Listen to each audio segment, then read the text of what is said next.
దేవుడు లోకమును ఎంతో ప్రేమించెను అంటే ఈ లోకములో సర్వ దేశాలు ఉన్నాయి, ప్రపంచ దేశాలన్నీ ఉన్నాయి, ప్రపంచ దేశంలో ఉన్న ప్రతి మానవుడు ఉన్నాడు.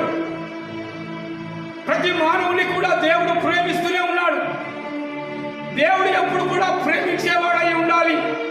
దేవుడు ఎప్పుడు కూడా నిన్ను నన్ను రక్షించేవాడై ఉండాలి. దేవుడు ఎప్పుడు కూడా నిన్ను నన్ను క్షమించేవాడై ఉండాలి. ఇది దేవుడికి ఉండే లక్షణాలు. ప్రియమైన దేవుని బిడ్డలారా, ఇలాంటి లక్షణాలు కలిగి ఉన్న ఈ దేవుడు మరొక దేవుడు లేడు. ఇలాంటి దేవుడు మరొకడు లేడు.